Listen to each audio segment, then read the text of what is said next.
Romance of the Three Kingdoms 8 Remake came out literally this morning. Okay, I'm assuming you're downloading it right now. It's only about 11 gigs. Alright, okay. So I downloaded it very quickly, and I've played about an hour of it this morning before the podcast. Oh, even better. Are you enjoying it so far? I'm so happy.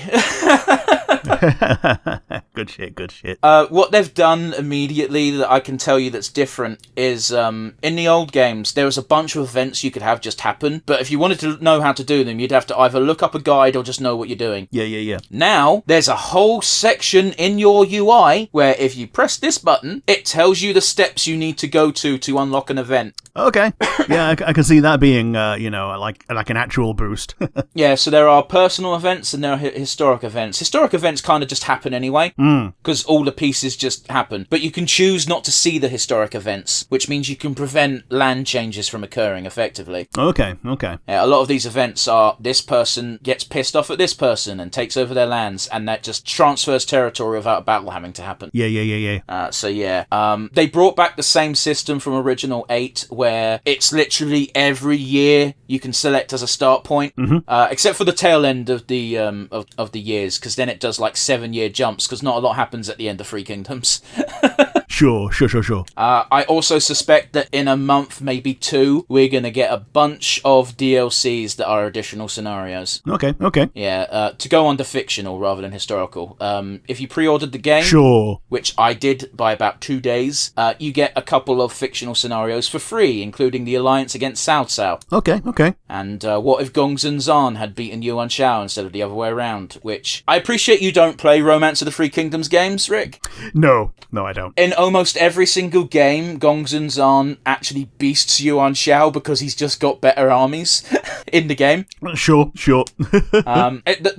Even more famously, Yuan Shao also 9 times out of 10 will beat Cao Cao because he's just got a bigger army at that point in history. But obviously, with historical events, as pretty much just scenes, Cao Cao gets auto wins, so you know. Sure, fair enough. Yeah, it's fun. I can't wait to play a lot more of it. I've made my own custom character. I'm playing as Cheng Shi because I always play as him. That was the name of my character in that fucking online tabletop game I told you about, Rick. Yep, fair enough. And the game looks very pretty. Sweet.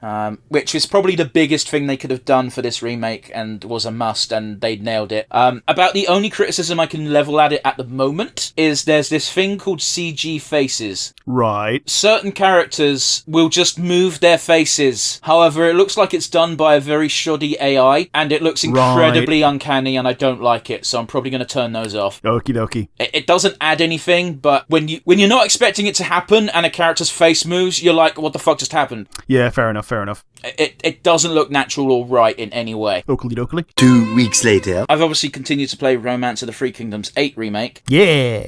Last week, I only played an hour. This week, I've played a significant amount more. The AI in combat is really dumb. Yep. It's very stupid. It doesn't know what it's doing, which isn't a problem as far as the opponent is concerned, but it is a problem when it comes to your allies. Oh, man. So, all of your allies are just bound by crap AI. Oh, man. Yeah, so, okay, here's how that game works. If you're only an officer, you only control your unit in combat. Right. And there's been more than one occasion where I've controlled my section of the army where I've been a governor of a city-state, and my allies have requested reinforcements. I've gone there, I've controlled my army, which is usually only 2 units, because I don't have that many officers in my city. And the place I'm assisting only has 1 unit on the map, and it's like, okay, the enemy only has to wipe out that 1 unit and they win. Yeah, so even if you get there almost in time, all they have to do is a little bit of effort, and yeah. So here's where the problem comes in, is the officer I'm controlling is a custom officer, because I like doing that shit, and my officer is good at cavalry, so I'm always leading a cavalry unit. So I can go across the battlefield pretty fucking quick, as can my other unit. We charge in, we hold up the enemy force, we only have to kill half of them because they've got their own reinforcements. Who cares about the reinforcements? They don't count towards the victory condition. Yeah, you jog for your life and save the day. However, what happens is me and my other unit, I have to position them in a way that they form almost a wall. But what will happen is it will go to the 1 unit who's defending the city that I'm coming to assist's castle, and they go, oh, the enemy's there, and they come in and join the combat, and it's like, oh, you dense motherfucker. Just stay over there. And again, this isn't a problem if you're a governor or or just straight up the leader of your force. You get to control the whole battlefield, so you can just be like, stay over there. However, that then requires me having to do more work when I'm not in combat. Yeah, fair enough. Enough. Yeah, I can see how that would be frustrating. Yeah, it's a great game. Combat AI could use a bit of work. Prime modding potential, if someone cares. Oh, it's one of those. It's not the end of the world. It's just... And also, sometimes my force will attack someone on the opposite side of our country. Yeah. And I'm looking at the unit strengths and the amount of officers we have compared to them, and I'm like, how did you not crush them?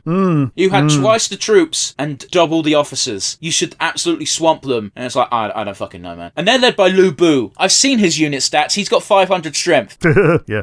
Mine's got like 230. That's the context here. Yep. And that's the character that you've been building all this time. Oh, goodness. Yeah, it's one of those. The AI is dumb. I don't like it. I've got to work around it.